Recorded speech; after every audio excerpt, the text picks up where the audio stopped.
일이라도 하자.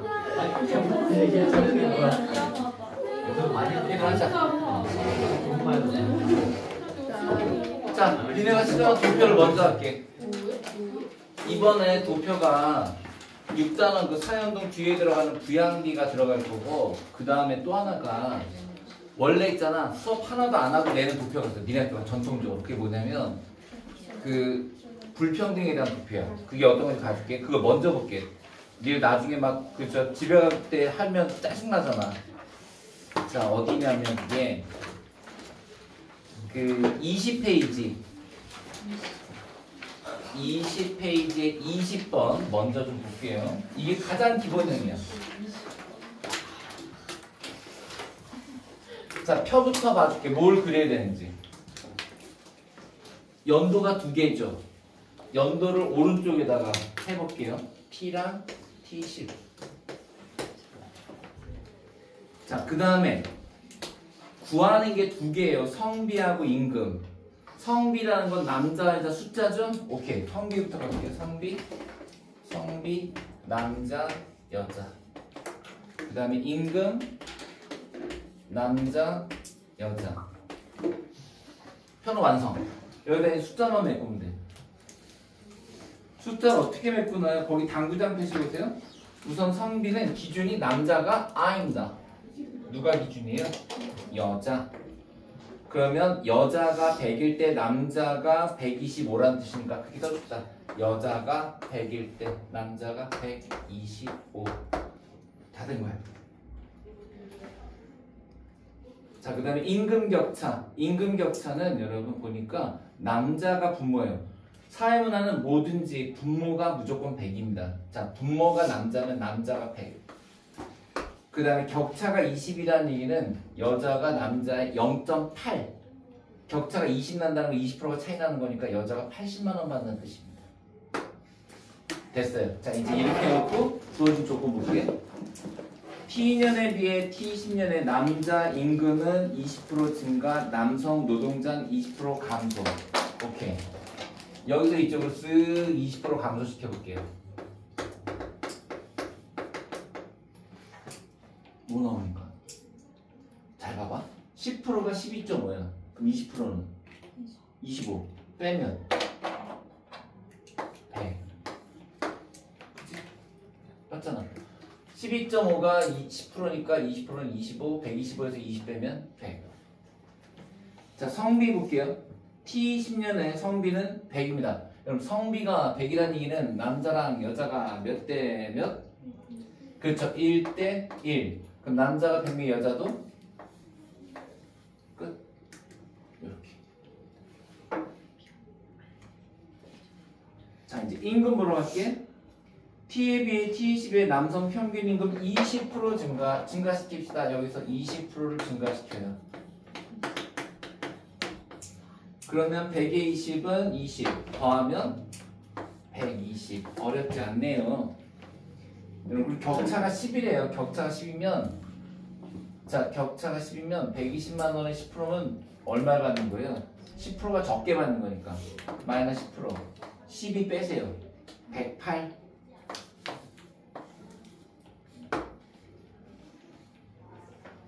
자, 1번 T년에 비해 T20년에 여성 노동자 수 증가.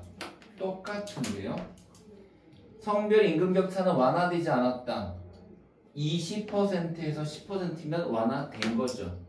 세 번째, 남성 노동자 수. T년의 남성 노동자 125명이요. T10년의 여성 노동자 수는 100명. 많아요. T년의 여성 노동자 평균 임금. T년의 여성 노동자 평균 임금 80만 원. 남성 노동자 100만 원에 60이 아니라 80%. 5번 T10년의 여성 노동자 평균 임금. T10년의 여성 평균 임금 108만 원. 108만 원은 전체 노동자 평균 임금의 80%보다 크다고 했는데요. 자, 그럼 전체 노동자 평균 가볼게요.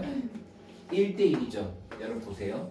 여자가 108, 남자가 120이고 1대 1이면 간격도 그대로 1대 1이어야 돼요.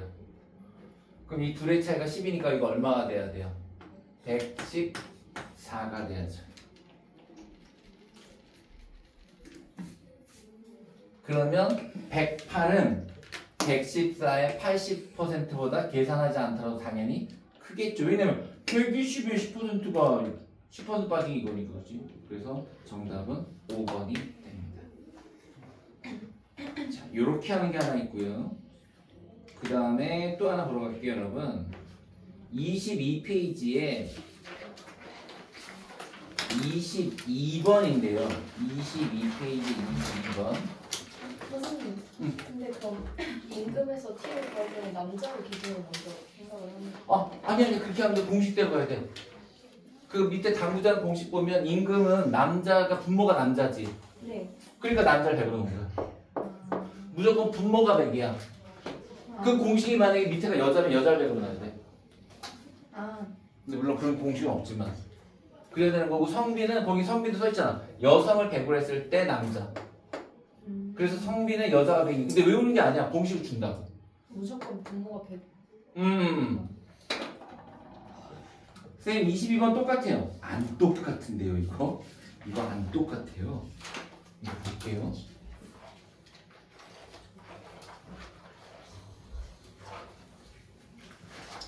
이건 조금 방정식을 세워야 됩니다.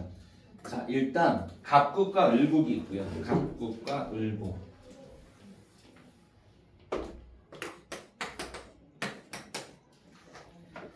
성별 임금격차 지수가 5호. 여기는 이걸 줬네요. 이거는 이렇게 푸는 문제가 아니고 지금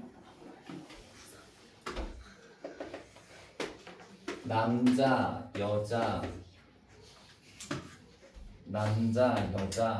그 다음에 전체 평균이 이렇게 들어갑니다.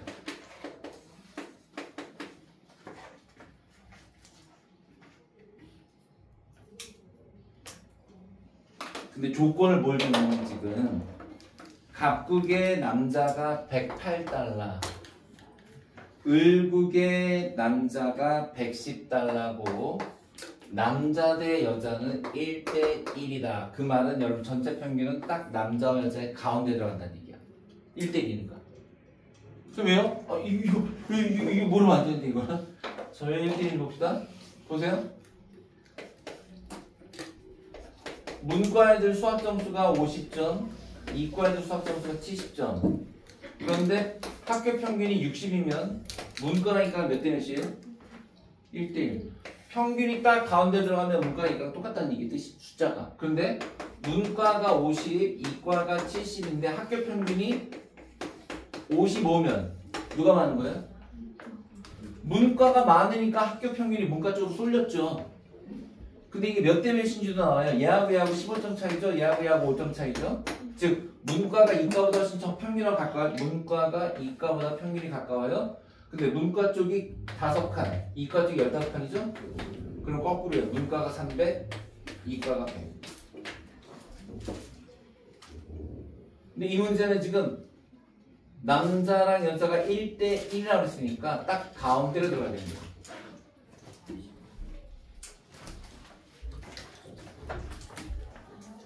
봐봐요, 그건.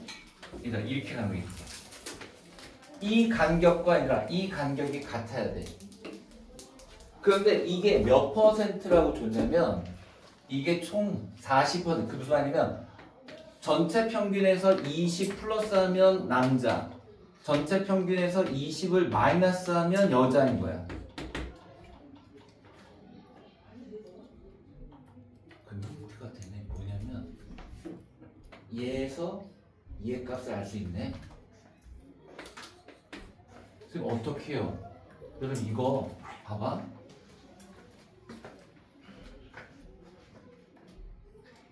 이거를 x라고 해볼게. 이거를 전체 평균을 x라고 하면은 x에다가 요 값을 더한 게 이거겠죠. 맞죠? x 평균에다가 요 20%의 값을 더한 게 얘잖아요. 그죠? 그러면 x 더하기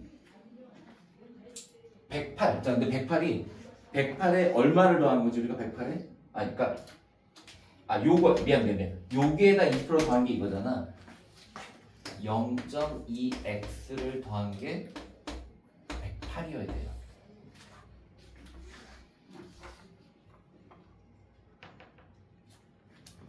여러분 여기서 20% 빼면 안 돼요.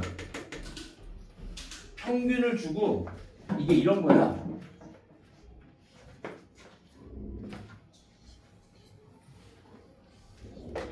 격차가 40이니까 양쪽으로 20씩. 봐봐. 얘를 하나 줄게. 전체 평균이 100이야. 평균이 100인데 위아래로 20씩 간격이 벌어진대. 그러면 남자는 얼마를 받는다는 뜻이고 120. 그지? 여자는 80. 오케이. 그 120이라는 게 어떻게 나왔냐? 이 100에다가 봐봐. 100에다가 요 간격 0.2x는 120 이렇게 나온 거야. 그지? 이게 x겠지, 이게 x. 그지? 그러면 얼마니 이게? 1.2x는 120, x는 100 이렇게 나온 거죠. 자, 일로 한번 볼게요. 이게 만약에 얘들아 여기가 20%의 격차가 20이면 이게 0.1이야. 격차가 40이기 때문에 여기가 20, 여기가 20인 거야. 자, 아무튼 x 더하기 0.2x는 108, 그럼 1.2x는 108. x는 얼마 나올 거야? 90 나옵니다. 선생님 방제 없이 세우기 싫어요. 야매 원해요, 야매. 야매 갑시다. 자, 야매. 왜 필요 없어. 방제 필요 없고 야매 갈게요. 자, 조낸 얄밉게 푸는 거. 봐봐. 끝자리가 8 있지? 8? 2를 곱해서 8이 돼야 돼. 왜? 여기가 2잖아. 이 숫자에 20% 곱한 게 이거잖아. 근데 여러분 여기에 들어간 숫자가 95, 96 이런 거 아니에요. 여긴 대부분 끝으로 끝날 거예요. 0으로. 아니 고민하지 말고 2를 곱했는데 8이 자 어떤 숫자가 2를 곱했는데 그게 8이 되려면 봐라. 6이면 12, 7이면 14, 8이면 16, 9돼야 18이잖아. 그러니까 이 108을 이 108이 18과 90으로 돼 있구나라고 가정하라고. 오케이? 그러면 요거 어째 곱하기 왜냐 20을 해야 되니까 곱하기 해야 되니까 그럼 요건 90과 18이구나. 여기 90 집어넣으면 2, 9, 18 딱 맞네. 그럼 18 빼면 72네. 이렇게 풀어도 된다. 선생님 그럼 얘는 어떻게 할까요? 을 볼게요. 을은 더 쉬운데? 을은 더 쉬워. 을은 왜 더 쉽냐면 이 공식 안에서 공식은 x 더하기 0.1x는 110 이렇게 해서 x가 100이 나오는 거거든요. 근데 야매를 해볼게요. 얘 110이에요. 남자가 110 그 다음에 전체 들어가고 여자가 얼마인지 모르는데 요 간격이 10 요 간격이 10이야. 그럼 100이겠지. 100이겠지. 왜? 100의 10%가 110이니까. 그럼 얘는 90. 정상적인 방정식 이거야. 정상적인 방정식 저건데 저 수학 싫어서 외고 왔는데 그럼 또 야매로 하세요. 이게 답이에요.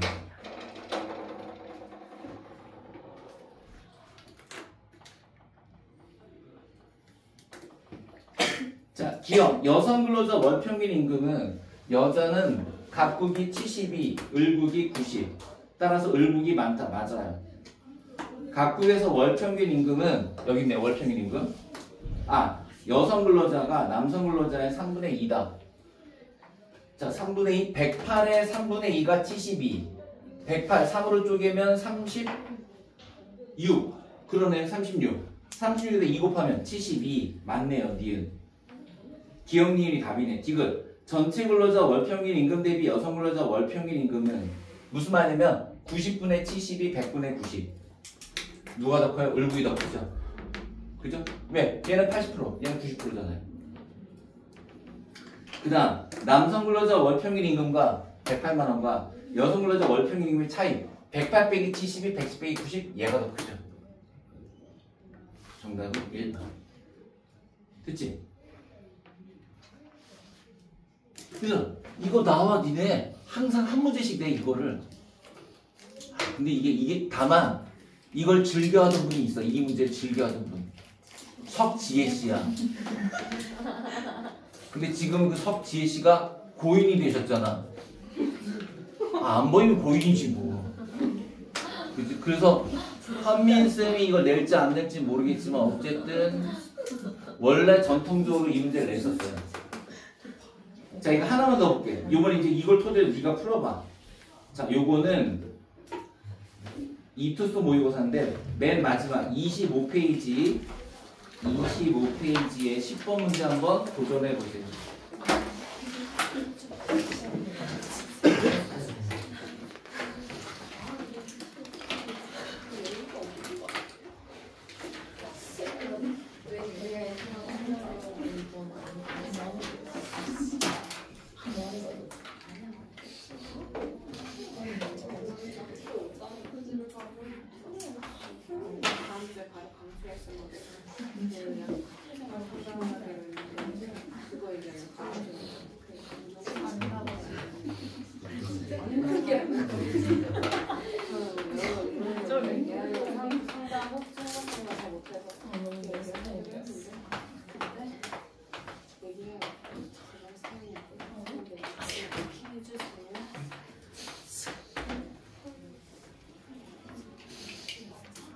얘들아 이 문제 이렇게 가야 돼. 이렇게.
난 내가 잘해. 아니에요. 나 뭐야? 근데 언제 마음에 안 들려? 아니 내가 며칠 보냈냐면 5시 57분에 제로? 지금? 8시 3시간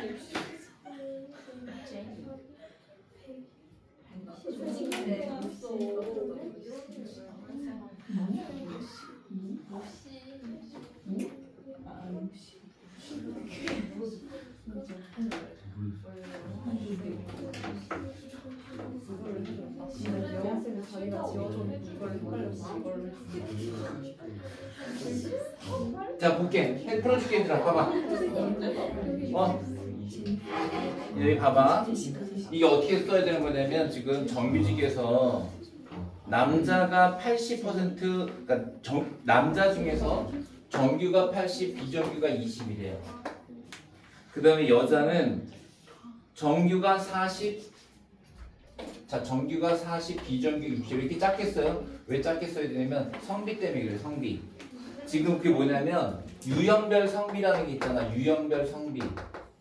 그 유형별 성비가 뭐냐면 지금 남자분의 여자가 25란 얘기는 4분의 1이라는 거야. 4분의 1. 그럼 80의 4분의 1이면 얼마니? 80의 4분의 1. 그래 그래서 여자가 20이야. 여자가 20만 들어가야 돼. 얘가 20. 왜? 그래야 4분의 1이 나오니까 성비가. 그치? 그 25로 바꿔줄게. 그래야 25가 나오는 거야. 여기도 볼게. 자, 얘가 20으로 낮췄으니까 얘는 얼마가 돼야 돼? 30이 돼야 되는 거야, 얘가. 그럼 봐요. 자, 이거는 남자의 4분의 1이었죠. 이거는 남자의 1.5배죠. 그래서 성비가 150이 나와야 돼요. 그죠? 자, 이제 이쪽으로 와볼게요. 여기는 지금 정규직 대 비정규직이 남자가 80대 20이고요. 남자는 80대 20. 자, 여자가 64대 36이거든요. 그런데 이건 고칠 필요가 없는 게 뭐라 그러냐면 지금 성비가 80이래요. 80이 뭐냐면 남자분의 여자가 80이래요. 88, 64 맞는데요. 고칠 필요가 없어요. 요거 그대로예요. 숫자. 아까 우리가 이걸 맞추기 위해서 숫자를 반으로 줄였거든요. 여기 줄일 필요 없어요. 그대로 64예요. 그럼 여기 그대로 36이죠? 20분의 36은 180이 나와요. 180. 그래서 기억이 150. 미은이 180이 된다. 20분의 36.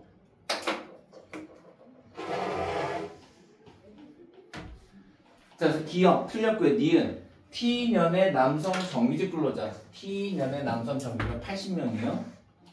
여성 비정규직 근로자. 여성 비정규직 근로자 30명의 2배보다 많죠. 2배 해봐야 60이니까. 니은 맞고요. D는 T 대비 T20의 여성 정규직 근로자 수. T 대비 여성 정규직 근로자 수 20에서 64 증가했네요.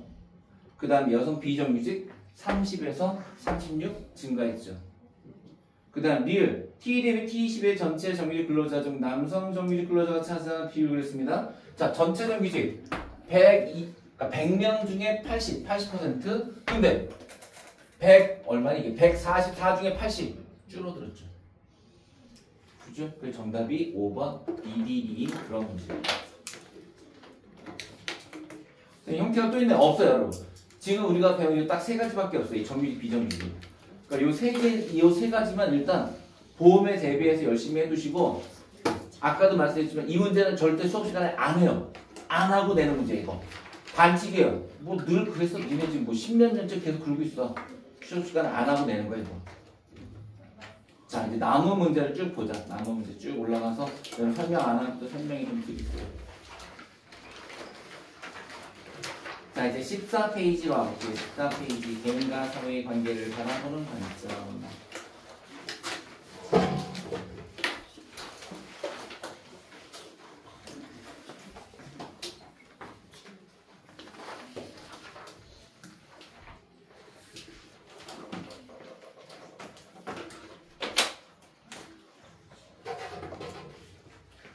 우리 회사는 학벌을 중시합니다라고 말하면 그거는 그 사람의 개인의 능력을 중시하는 걸까 아니면 그 사람이 속했던 사회를 중시하는 걸까? 우리 회사 학벌을 중시합니다. 그 학교에 들어갈 수 있는 그 사람의 능력을 보는 거 아닐까요? 학교에 아 맞아요.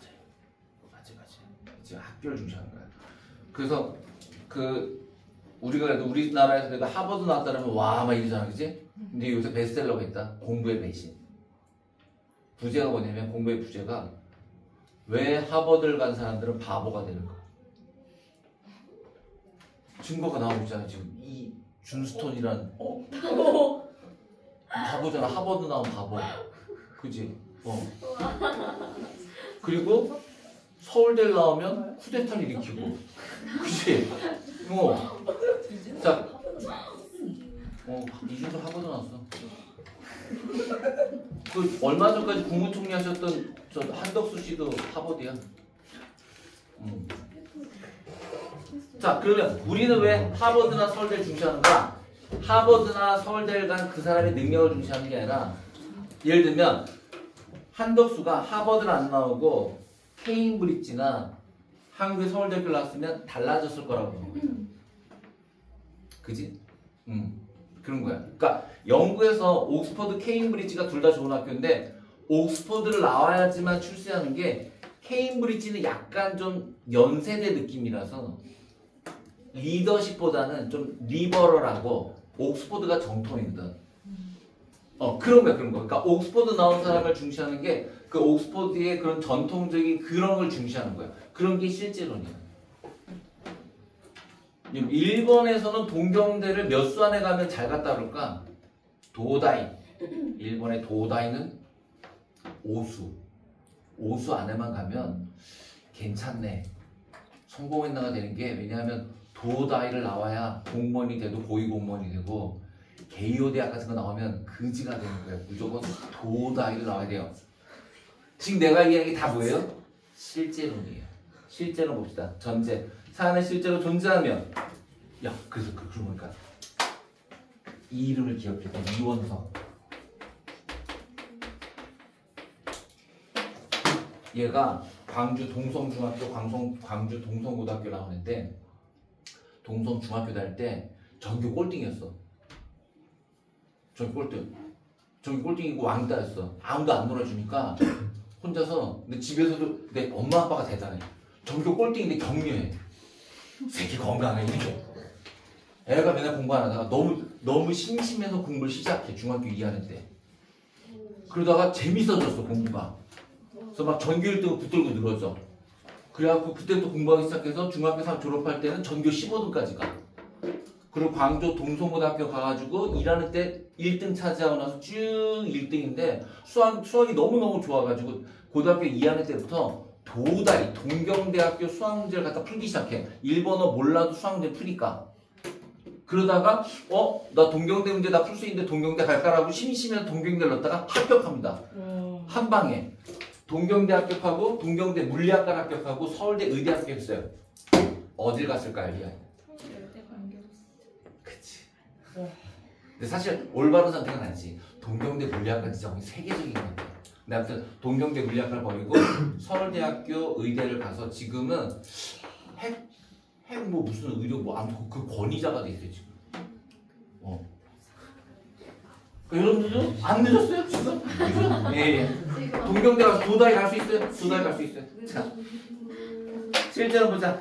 줄쳐볼게. 사안은 실제로 존재하는 줄치세. 외재성. 요 단어 좀 알아둡시다. 외재성. 바깥에 존재한다는 뜻이에요. 두 번째, 사안은 구성원들의 합 그 이상의 존재로서 개개인의 특성을 초월한 고유의 특성, 고유한 특성 줄쳐놓으시고요. 2번, 개인과 사회 관계. 개인의 의식과 행동을 구속한다. 필요 없어요. 필요 없어요, 여러분. 거기 세 번째 거. 사회 전체의 이익은 구성원의 이익을 초월한다. 그 다음에 쭉 내려오면 개인의 의식 개선보다는 사회구조나 제도의 개선이 우선되어야 된다. 관련사상 너무너무 중요합니다. 이거 100% 나옵니다. 사회 실존의 가상은 사회 유기체설입니다. 유기체가 뭐예요? 살아있는 생명체. 사회는 하나의 살아있는 생명체다. 자, 한계. 여러분 한계에다가 능동적인 행위를 설명 골라달라는데 아니 그러지 말고 직관적으로 쓸게요 여러분. 실제론의 한계는 개인은 수동적 컨셉. 사회 실제론의 한계, 개인은 수동적 존재. 개인은 수동적. 그럼 문제는 얘들아, 기능론, 갈등론은 실제론일까 아닐까? 기능론과 갈등론. 자, 그렇게 보면 안 되죠. 왜? 기능론은 사회구조를 좋게 보고 갈등론 나쁘게 보잖아요. 그죠? 근데 맞다. 무슨 얘기예요?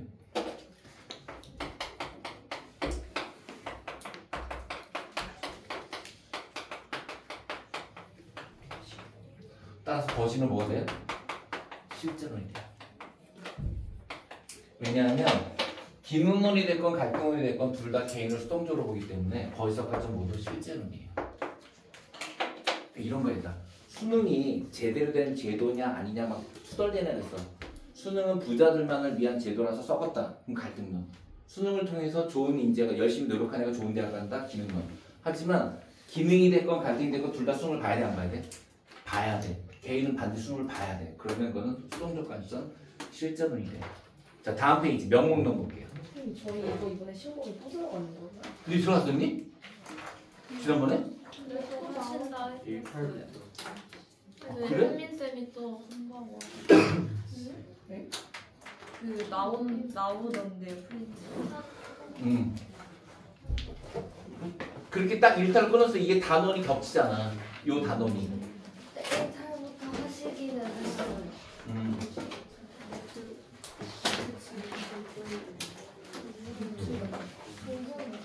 문제가 겹칠 걸 문제가. 예. 아 기능 갈등만 들어갔는데? 아 이거는 오늘 봤어.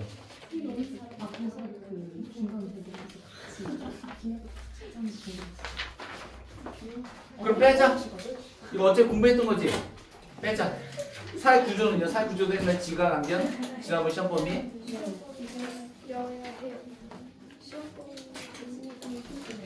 이건 들어가는 거지. 그치? 오케이. 16페이지 보자. 16페이지. 16페이지. 사회 구조. 자, 사회 구성원과 상호관계를 맺는 방식과 관련된 안정적이고 정형화된 상호작용의 틀을 그렸는데 그거 있잖아. 형성작용의 줄 좀 쳐볼게요. 상호작용 줄 치시고요. 상호작용 줄 치시고 그 다음에 정형화된 상호작용의 틀 줄 치세요. 이제 설명해 드릴게요. 무슨 말이냐면 사회구조가 무슨 말이냐면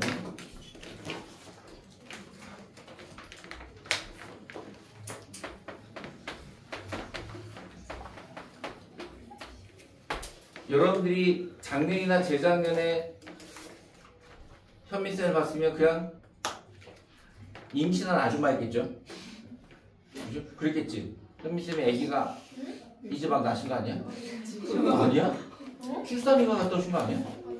멕시코 갔다 오신 거예요? 그래요? 난 출산휴가라고 생각했지? 그럼 그냥 쉬신 거야? 몰라 그래? 그래 아무튼 그냥 복직하신 거구나. 그래 네가 멕시코 가서 현민쌤을 만나서 그냥 멕시코 아줌마인 줄 알았겠지 그지? 근데 지금은 니네가 매주 현민쌤하고 상호작용을 하죠? 상호작용이랑 뭐가 발생하냐면 사회적 관계가 형성돼요. 선생님은 선생님, 너는 제자. 그럼 그 사회적 관계가 반복됩니까? 일시적입니까? 그 적어도 여러분들 학교에 있는 동안 2학년 동안에는 반복되죠. 그죠? 예. 3학년 되면 사탐을 안 하잖아, 니네. 니네 안 해, 3학년 되면. 안 해, 다 끝나잖아, 니네. 니네 하는 사탐이 2개야, 세계지리 사회문화. 다 올해 끝나잖아. 그래서 안 해요. 모의고사만 봐요. 자, 상호작용, 사회적 관계. 자, 이게 일정한 틀을 갖게 되면 그 일정한 틀이라는 게 뭐냐면 니네 봐봐. 사회문화 수업은 매주 일정한 시간에 일정한 장소에서 벌어지죠. 그게 일정한 틀이야. 이걸 뭐라고 한다? 그럼 사회문화에서 틀은 구조예요. 그럼 사회에서 만들어진 틀, 사회 구조. 그게 사회 구조야. 그 사회 구조는 4가지 특징을 갖는데 지속, 강제, 안정, 변동, 지강안변이야. 지강안변.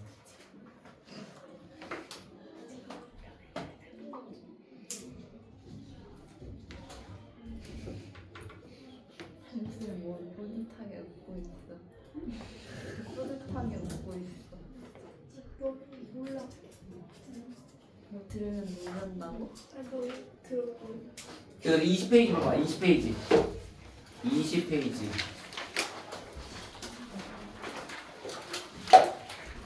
사회구조를 구성하는 가장 기본적인 단위는 구성원 간의 상호작용이다. 사회구조는 구성원들이 바뀌어더라도 비교적 오랜 기간 유지되는.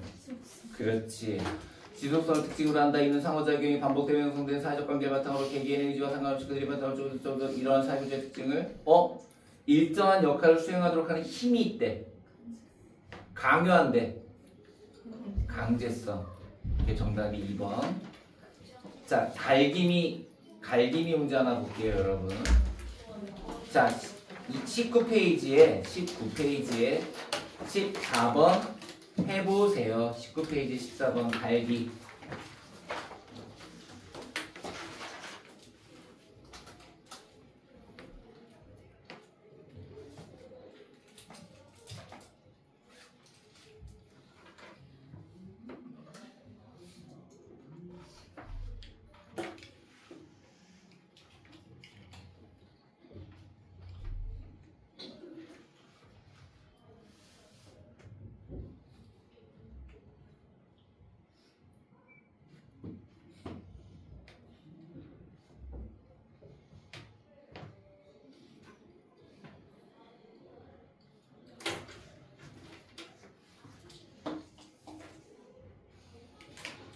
우선 A 볼까? 자신의 노력, 능력, 업적, 무슨 논? 기능론.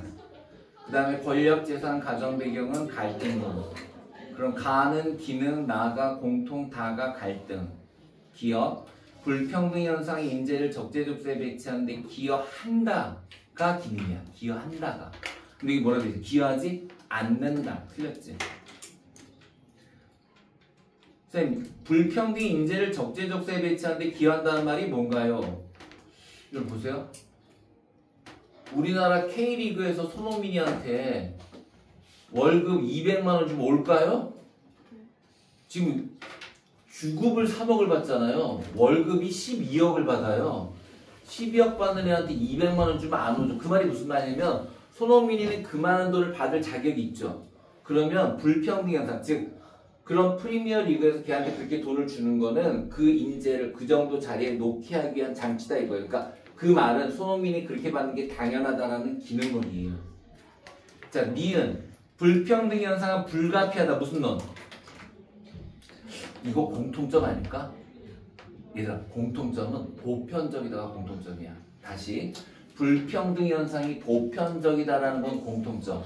불평등 현상이 불가피한 건 기능론만. 왜냐하면 기능론은 나는 손흥민이니까 너네 같은 병신들하고는 급이 달라. 난 많이 받아야 돼. 이건 불가피야. 이렇게 생각하는 거야. 자, 디귿. 불평등 현상은 사실 희소가치 차등 보상이 발생한다. 일단 희소가치라는 게 돈, 명예, 권력 같은 거야, 얘들아. 사실 희소가치라는 게 돈, 명예, 권력. 돈, 명예, 권력은 똑같이 분배됩니까? 불평등하게 분배됩니까? 불평등하게 분배되는 게 너무나 당연하지. 근데 그거는 기능론도 갈등론도 아니고 그냥 사회적 사실이야. 팩트. 그러니까 디귿은 둘 다 들어갈 수 있는 공통점이 되지. 리을. 직업 간의 사회적 중요도의 우위를 객관적으로 평가할 수 있다가 기능 없다가 갈등. 정답은 5번 디귿 리을. 됐죠? 자, 그럼 만약에 실제로 명목문이 안 들어가면 여러분 그 앞에 18페이지 7번도 지워야 되고 19페이지에 11번도 지워야 돼요. 그 다음에 21페이지에 12번도 지우고 많이 지워지는데. 자, 22페이지에 18번 해보세요. 22페이지에 18번.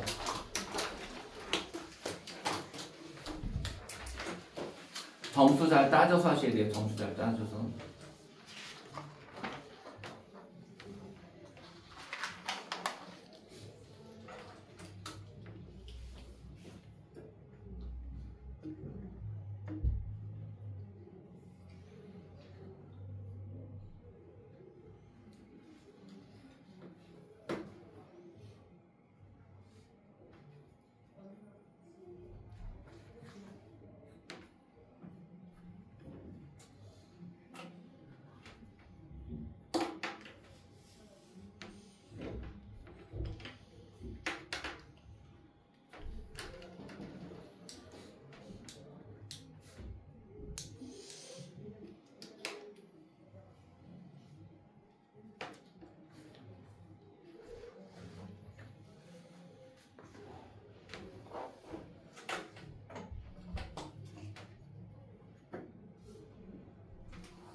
자, 같이 볼게.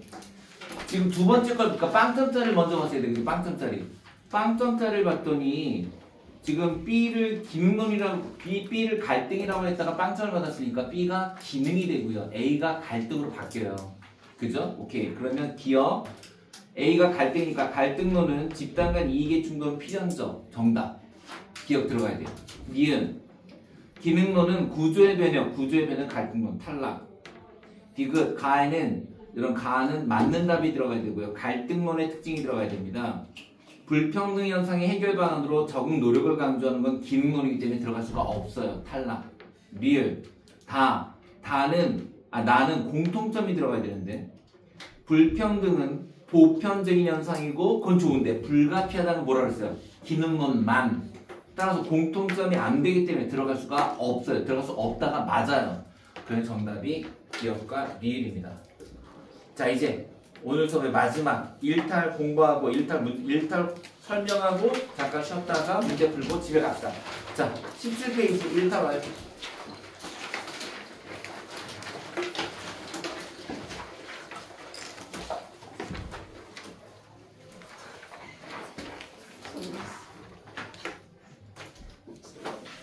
니네 오늘 학교에서 공부한 거는 봐봐.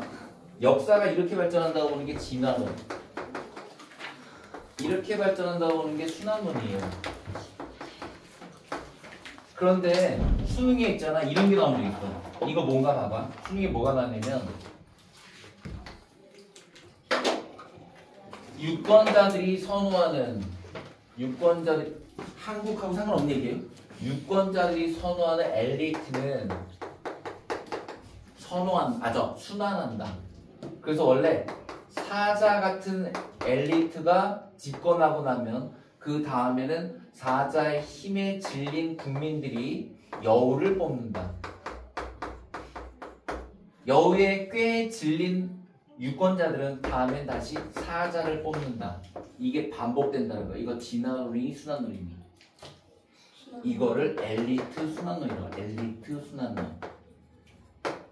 그럼 여러분, 우리 윤석열 대통령님은 사자였습니까? 여우였습니까? 아니면 그냥 꿀꿀이었습니까?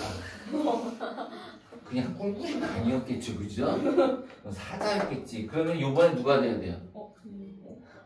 여우인데 여우가 없지 않니? 그러니까 아무리 봐도 여우는 없는데 김문수는 양에 가까운 양이나 염소. 준석이는 이거 선생님 이거 왜? 그거 멈춰야 된다고? 왜? 준석이는 알지도 않아요. 고양이? 그치? 그래, 아무튼 누가 되나 보자. 그래. 자, 이제 일로 와볼게. 아노미가 두 개가 있어요. 뒤르켐하고 머튼. 뒤르켐하고 머튼.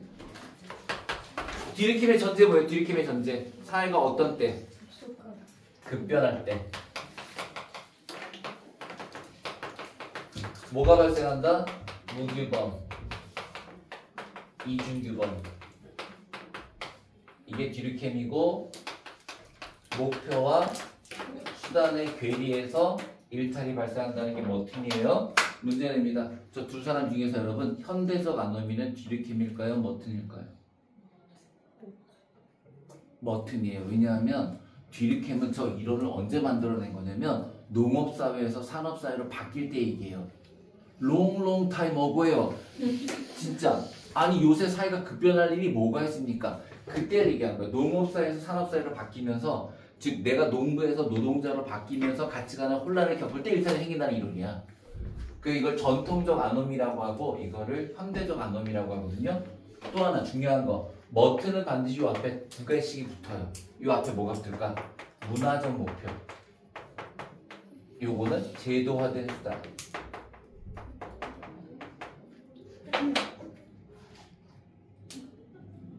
자, 얘부터 사례 잠깐 봐드릴게요. 사회가 급변할 때 무기범, 이중규범.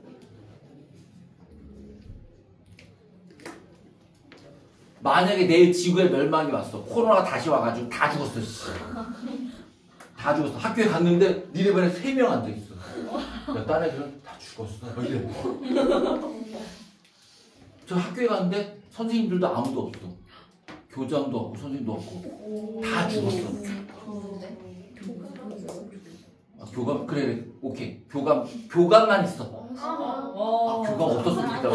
미안해. 그래 교감은 없어. 자 교감 없어. 자 그러면 봐봐. 학교에 온 애들은 선생님이 없으니까 규범을 어길까? 가자마자 막 난폭한 행동을 할까? 아싸 선생님 없네 때려부셔 막 이래? 교무실 가서? 아니야. 대부분의 애들 야 뭐지 하고 기다릴 거야. 그지? 뭔 일인지 모르니까 기다릴 거야. 근데 그 중에 일부 애들은 아싸 중간고사 시험지 냈겠지? 기말고사 시험지? 그지? 그리고 막 교무실 가가지고 선생님 컴퓨터 해킹해가지고 아싸 여기 있네 막 베껴. 그런 애가 한두 명은 있겠지. 그지? 그럼 봐. 한영외고 애들이 몽땅 교무실로 달려갔니? 한두 명이니? 그거야. 즉 사회가 급변할 때 무규범이나 이중규범이 빠질 수 있어. 하지만 모든 아이들이 가서 나쁜 짓을 하는 건 아니야. 아주 일부가 나쁜 짓을 할 거야. 하긴 할 거야. 그지? 그럼 그거는 제도가 잘못된 거니 그 컨닝하러 뛰어가는 애가 잘못한 거니? 그렇지. 그게 바로 뒤리킴의 아놈이야. 그러니까 뒤리킴의 아놈이 뭐냐면 사회가 급변하더라도 대부분의 사람들은 지금의 질서를 유지시키기 위해 노력을 해. 근데 아주 일부가 나가서 일탈을 저지르는 거야. 근데 그거는 절대로 제도의 문제가 아니라 그 실패한 개인 때문이라는 거야. 여러분 구조에는 문제가 없고 실패한 개인 때문이다. 기능론입니까? 같은 논입니까? 기능론. 그래서 뒤리킴의 아노미가 기능론이에요. 여러분 중요한 거 여러분 중요한 거 해결책 줄쳐놓으시래. 해결책 찾으세요. 자 뒤리킴의 아노미에 대한 해결책은 제도화된 수단을 확보하는 것이다. 어때요? 아니에요. 뭐라고 써있어요? 해결책 새로운 규범 정립, 사회규범의 통제력 회복. 꼭 줄쳐놓으세요. 새로운 규범 정립, 사회규범의 통제력 회복. 이게 해결책이에요. 즉 뒤리킴의 문제를 내고 머튼의 해결책이 나오면 오답이에요. 자 이제 머튼 갈게요. 문화적 목표와 제도화된 수단. 여러분 옛날에 너무너무 서울대를 가고 싶어하는 학생이 있었어. 근데 성적도 안 되고 얘가 고졸도 아니야. 중졸이야. 그래서 서울대 못 가. 근데 서울대 너무 가고 싶어. 특히 서울대 법대를 가고 싶었어. 근데 얘가 머리는 되게 좋아. 그래서 어떻게 했냐면요. 그러니까 너네 엄마보다도 나이 많으신 분이야. 이 실화야 실화. 서울대학교를 갔어요. 가가지고 옛날에 출석부가 디지털이 아니잖아요. 그냥 진짜 옛날에 이렇게 종이에다 적는 식이에요. 조금 늦게 갔어. 늦게 가가지고 교수 출석 다 부른 다음에 쉬는 시간에 가서 교수님 저 출석 안 부르셨는데 이런 거야. 그러니까 교수가 자네 이름이 뭔데 출석을 안 불렀다 그러나 저 이름 없는데요. 저 김민석인데요. 그래서 맨 밑에다 교수님 김민석이라고 써줬어. 그리고 교수님이 써줬으니까 이거를 이중적으로 뭐 조교가 체크하고 이게 없는 거야. 왜냐면 그 출석은 교수가 갖고 있는 거거든. 그러니까 교수님 김민석이라는 애가 학생이 생각한 거야. 설마 우리 학교 학생이 아닌데 여기 와서 강의를 들을 걸 생각 안 하잖아. 근데 걔는 그냥 입학 때부터 거기 앉아서 수업을 들었어. 그 심지어 과 대표로 출마를 해서 당선됐어. 당선됐어. 이렇게 몇 년을 다녔을까요? 네, 4년. 4년. 당연히 졸업장은 안 나왔죠. 졸업장이 나올 수가 없죠. 안 나오죠. 아니 학점이 있으니까 등록금을 낸 적이 있으니까 뭘 가르치니까 없죠. 그건 안 나왔어요. 근데 그건 없지만 그냥 자기가 학생이니까 학생인 척 했으니까 그냥 가서 졸업장은 없이 가서 사진 찍고 친구들하고 다 했어요. 그 교수님한테 인사도 하고. 그랬다가 나중에 동창회에 가서 걸립니다. 동창회 가서 걸려요. 학교가 서울대교가 심지어 법대였어요. 서울대 법대에서 일어난 사건입니다. 자 그럼 이 아이는 왜 이럴까요? 사이코패스일까요? 아니에요. 우리 사회는 누구나 서울대학교 법대를 가고 싶어하는 문화적 목표가 있어요. 근데 얘가 중졸이잖아요. 수단이 없죠. 그러니까 이렇게 생각한 거야. 서울대만 가면 되는 거 아니야? 심지어 여러분 시험도 봤어요. 얘 시험도 봤어요. 시험을 안 보러 오면 안 되잖아. 시험을 봤어요. 옛날 지금은 전산이 되지만 옛날에 교수가 하는 거니까 해서 학적으로 보내면은 거기서도 뭐지 얘 뭐지 하고 그냥 걔 넘어간 거야 그냥. 그러니까 시험도 봤는데 시험 성적이 나쁘지가 않았대요. 그 재능이 있는 애예요. 그죠? 예. 아무튼 목표는 뚜렷한데 그 되게 유명한 사건이에요. 서울대 법대 가짜 학생 사건. 그래서 심지어 동창회장을 노리다 걸린 거야 이 새끼가. 와. 그러니까 과 대표만 하고 만족했어야 되는데 서울대 법대 동창회장을 노리다 걸린 거야. 자, 그러니까 그냥 조용히 다녔으면 내가 볼 땐 그냥 왜냐면 그렇게 해가지고 나중에 졸업한 다음에 사법고시 보고 사법고시 보면 사법고시 때는 옛날에 로스쿨 졸업 이런 게 없었으니까 그 합격하고 애들하고 서울대 동문인권처럼 다녔으면 평생 잘 살았을 것 같아. 욕심이 화를 불렀습니다. 아무튼 제도한 수단이 없을 때 하는 게 그게 바로 머티네 아놈인데요. 줄세 머티네 아놈의 해결책 문화적 목표 달성을 위한 제도적 수단의 확대 줄쳐놓으세요. 제도적 수단의 확대. 자 됐죠? 다음 차교랑 낙인 잠깐만 문제 됩니다. 개인과 개인의 상호작용을 중시하는 건 누구예요? 차교입니까? 낙인입니까? 둘 다 오케이. 둘 다 조심하세요. 이거 차교랑 낙인 둘 다 돼요. 그런데 이 상호작용을 통해서 학습을 중시하는 게 있고요.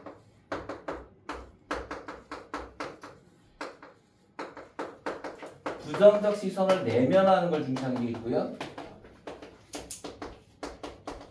일탈 문화에 대한 호의적 태도가 있어요. 자, 요거 세 가지 구분해 드릴게요. 일탈 문화에 대한 호의적 태도.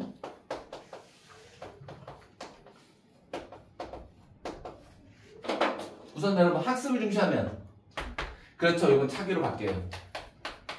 부정적 시선을 내면하는 건 여러분 부정적 시선이 낙인이에요. 이건 무슨 말일까? 일탈 문화에 대한 호의적 태도. 나쁜 아이들에 대해서 적대 감정이 아니라 친밀감을 느껴요. 왜? 걔네들하고 맨날 같이 있으니까. 이거 뭐예요? 차교예요. 마지막 하나만 더. 차별적 제재는 뭐예요? 이거 차교인가요? 차별적 제재. 차별적 제재는 낙인이에요.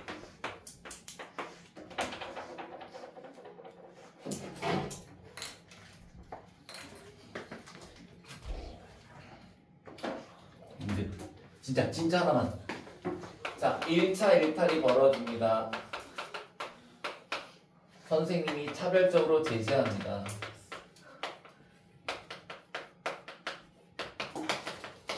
부정적 시선, 즉 낙인을 내면화합니다.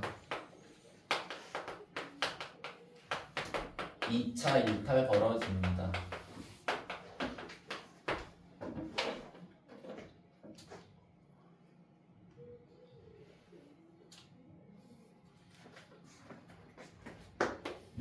자, 승리는 잠이 안 와서 지휘들의 공과 수면제를 나누어 먹었어요. 그런데 사장님이 불러서 지휘드래곤은 많이 피곤하라고 하시면서 들여보내주시고 승리에 두들겨 팼어요. 그래서 이 약쟁이 새끼야 라고 욕을 하셨어요. 승리는 그 약쟁이라는 시선을 내면하기로 했어요. 그래서 이제 막 뽕도 하기 시작해요. 그리고 이제 드디어 버닝썬에서 나쁜 마구 일삼았어요. 이게 낙이야.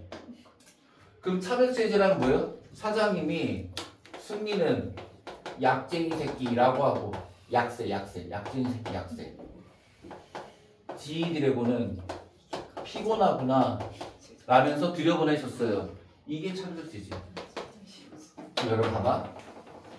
이 낙인의 근본적인 원인은 승리한테 있습니까? 사장님한테 있습니까? 그렇죠. 이게 근본적 원인.